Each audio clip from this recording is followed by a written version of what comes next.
Bruce Kirkland here from the Toronto Sun. Good to see you again. You too. Okay, now you have a sense of completion. You have 5 films out of 4 books. I'm curious if now you are allowing yourself any perspective on what it all means.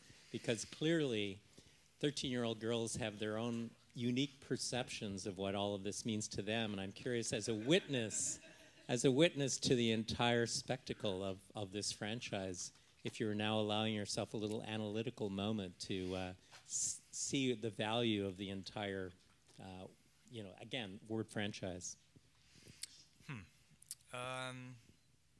It's funny. People were asking me how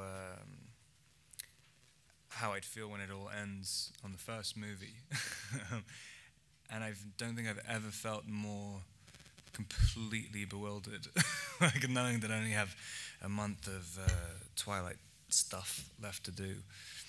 I don't know. I've said since I think the second one it's going to take 10 years to really settle in my brain. So I'm 4 years into it. But yeah, I don't think there is any analysis. I don't think anyone knows why people like it. I don't think even the fans know why they connect to it in the way they do. It's a visceral thing. It's Stephenie. I don't even know if Stephenie could tell you why she was so fixated on this very, very, very contained story. And it's and kind of obsessive characters. Yeah, I don't think anyone. This is just a kind of anomaly. That's a terrible answer. I don't know. So Robert, if you could go back in time, this is sort of a corollary to his question, and you can go back 5 years. What kind of advice would you give yourself then that would maybe help prepare you for what happened, in the ensuing 5 years?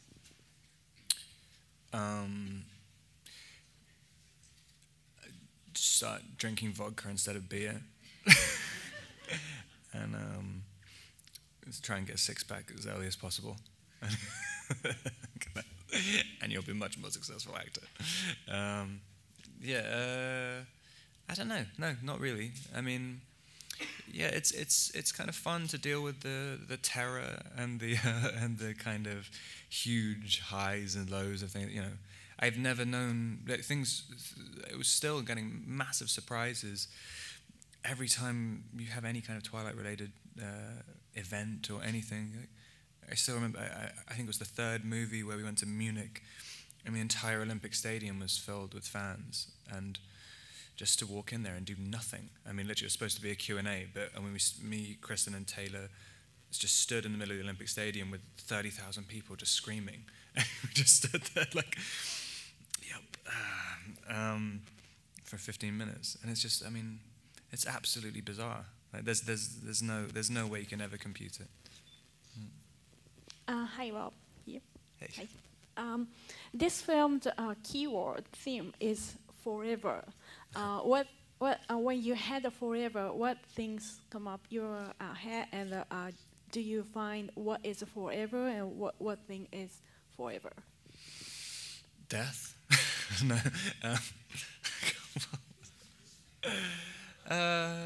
What is forever? God, I don't know. Just hope, I guess. That's kind of a difficult question. Yeah, I don't know. So, I mean, what in terms of what? Yeah, because I think. Yeah, I think. Yeah. Well, I don't know. I think lots of things. No, that's. Robert over here. Sorry. Could you talk 2 things? Could you talk a little bit? What was your last scene? What was your last moment of being Edward Cullen? And also, what's been your strangest fan encounter besides the Olympic Stadium? What was my last scene? I think you said it was on the beach. Yeah. How did you feel when you wrapped things forever? I mean, it was hilarious considering we've spent the entire series filming in the most miserable conditions, and then we end on the beach in the Caribbean for like 2 days in the sea. Yeah, but it was fun. I mean, we literally did the last shot as the sun was coming up in St. Thomas in the Virgin Islands. So that was kind of, yeah, it was a nice way to end it. But because they were considering shooting it in the sea in Vancouver, so like, which would not have worked at all. And so, what was the other question? Were you sad to let him go? Yeah, it was very, very strange. It was kind of because we were still kind of frustrated. I was still the same frustration with trying to play it like the entire way through. I mean, right up until the last shot. It's a strange part. Because you, on one hand, have a lot of the audience project their idea of Edward onto him without, it doesn't matter what he is. It's like they want him to be a certain way, and then my kind of instincts to try and play it is to try and find the fallibility in him and the weaknesses, and so it's kind of.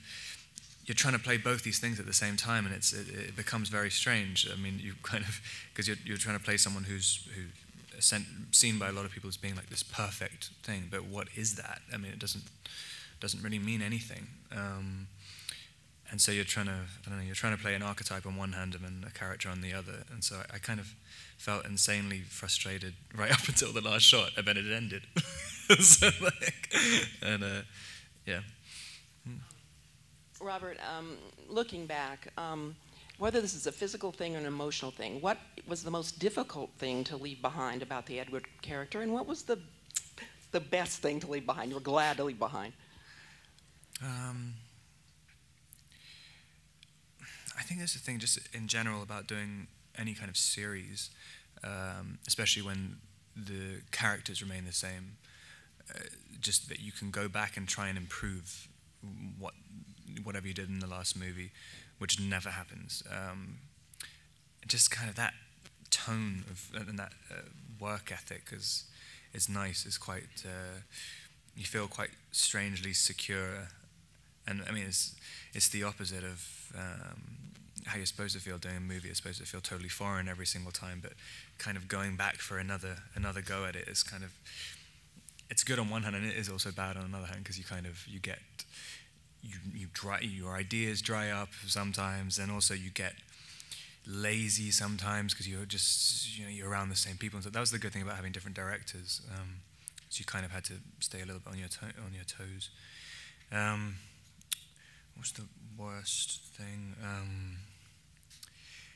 Just like playing a part where you can't get hurt and you can't die, because there's no framework to it's kind of the possibilities. There's too many possibilities if you can't die. There's always if you're playing a normal human being, there's always that. Yeah, I think that's probably it. Hi, Rob. Hey. This franchise has obviously opened a lot of doors for you. So how do you see that impacting your career 10, 15 years down the road?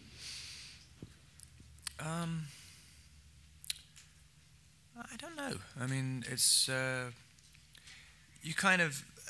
I mean, people ask me if I'm afraid of getting typecast and stuff, but it's like you can't be afraid of it. I mean, it's really not up to you. I mean, I'm getting other parts that aren't vampires or whatever. So, I mean, I don't know if people will, accept me in them or whatever. I mean, but there's really nothing to be afraid of. But yeah, in 15 years, I have no idea. I mean, I don't know how people will remember this series at all. I mean, it's crazy how intense people are. The fan base is still 5 years on, so I don't know how long it's going to last for. It'd be insane if there was still the same tenacity in 15 years. Are you more famous in the UK than you are here? And if so, how? I don't know, actually. I kind of... I think I used to be able to be in England and just be fine. No one had any idea who it came later in England.